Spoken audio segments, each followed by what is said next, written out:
Chilly morning, I am absolutely knackered. Just before I move on to today's video, I wanted to just quickly address what I didn't really address in the last video, and that's that I hit 1,000 subscribers. The fact that 1,000 people have subscribed to see me talk in front of camera is quite mind-blowing. As well, like, it's really cool to see that now my channel has this little community. Whenever I make content, I always get, you know, quite a few people I always interact with every single video, which is great. It honestly makes me feel quite good. Yeah, I just want to quickly put it out there that I very much so appreciate everyone who has checked out my channel and subscribed. It's a great feeling. My girlfriend made me like a 1K cake, and I was gonna film it and like put it in the video obviously, but then unfortunately I ate it before I could film, and it was quite a big cake. But yeah, so today a little bit of a different video again. I wanted to talk about the time that I moved to Los Angeles, and I moved to Los Angeles for a job. It was a permanent move with a visa and everything. A company that I had worked with previously as a freelancer.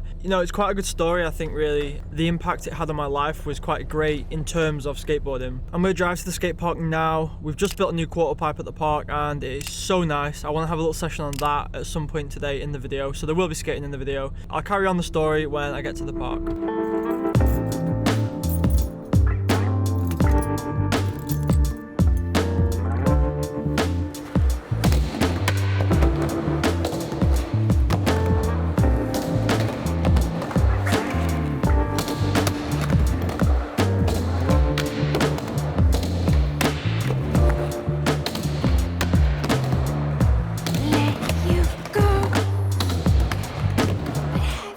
Okay, so I want to go back a few years here. So when I was around 17 or 18, I downloaded and binged the entire Friends series. After watching that, I became obsessed with America and wanted to move to America. So then going forward a couple of years now, I bought my first camera. I became a freelance filmmaker. When I was around 20, I got my first job in the US, and that was in Columbus, Ohio. And I went there for a week. I enjoyed it. It was a complete different experience for me. First time in the US, first time seeing all like American chocolate and sweets and like just the way it was, you know, like the breakfast and stuff, like all food related here. But that was really my first kind of taste of being in the US. So then fast forwarding again a couple of years after my time in Columbus, Ohio, I got a client who was based in LA. I got to know them really well, we became good friends, and every so often they would tease about moving me out to Los Angeles. They would kind of bring it up and then it would just kind of fizzle out again and nothing would come from it. But then when I was around 25, they came to me with a firm offer. I was kind of like, whoa, like,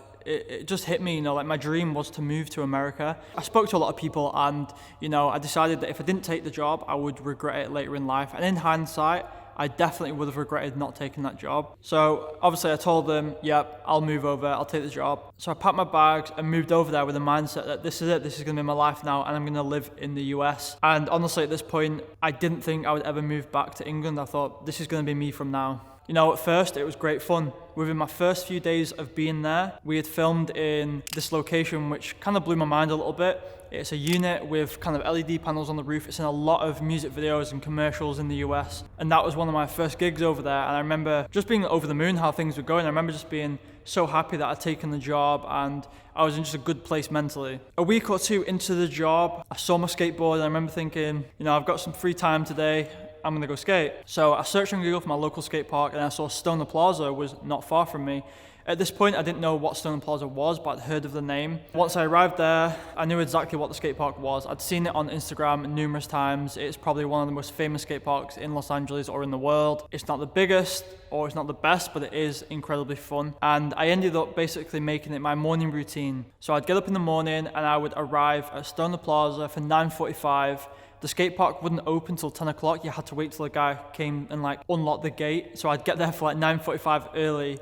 Then he would unlock the gate and I'd skate there for about half an hour, 45 minutes, and then skate to work. And then one day when I was walking home, I saw some skaters opposite my flat. I looked down this road and there were 3 or 4 skaters and I was thinking, what's down there? Is there a skate spot? So I went and had a look, I walked down and it turns out that Courthouse, one of the most famous skate spots in the world again, was literally outside of my flat. I was like, whoa, I've got this crazy skate spot. It has so many ledges, it has a perfect grind pad, it has these little wall rides, it's an amazing skate spot. I added that into my morning routine too, so again, I would wake up even earlier, go to Courthouse, and then skate to Stone Plaza, and then go to work. At this point, I was so happy. I didn't think that my life could really be any better. So prior to moving to Los Angeles, I was skating less than 10 times a year. Skateboarding wasn't even in my life anymore, really. So then moving over to another country and then skateboarding every day was an amazing feeling. I saw Joey Brzezinski at Stone Plaza, and he was probably the only professional skateboarder that I saw there or that I recognized. I guess if I went now, I would probably be far more starstruck than as I was then. Even when I saw Joey Brzezinski, I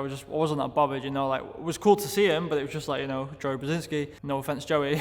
Like, I'm sure if I saw like P-Rod or someone, I would have been like a little bit more like blown away. Yeah, back to the story, that's going off track that. So as I was skating more and more every day, and it became like a big thing in my life again, I started to dislike my video work that I was doing for this company, because I was kind of thinking in my head, can I make a living from skateboarding out here?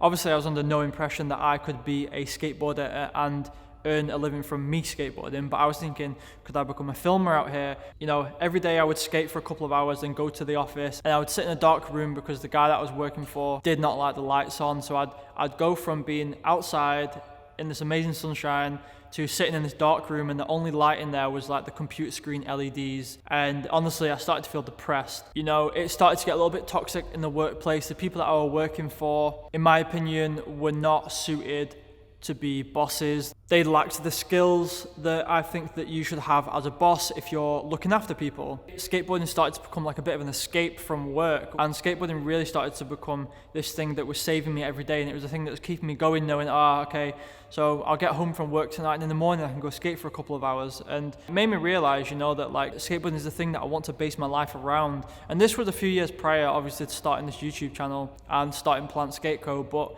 it really, I guess, was a seed to everything that I'm doing now. So towards the end of my time there, I actually flew over my girlfriend and my best friend, and we spent about a week and a half exploring LA, doing a little bit of skateboarding, just having a good time there, because at this point I'd been there for about 2.5 months, maybe, going on for 3 months.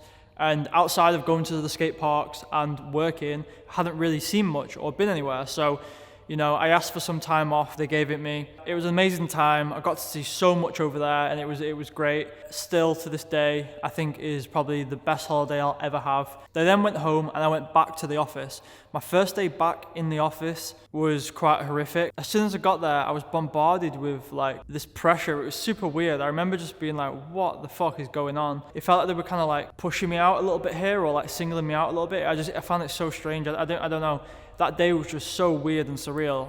And I remember I went home that night, thought a lot about it, and I went in the next day and then told them that I wanted to leave. I told them I wasn't enjoying the job, I wasn't enjoying working for the people I was working under, wasn't enjoying it, I wanted to go back home, and that's what I did. A week later, my flight was booked and I flew home.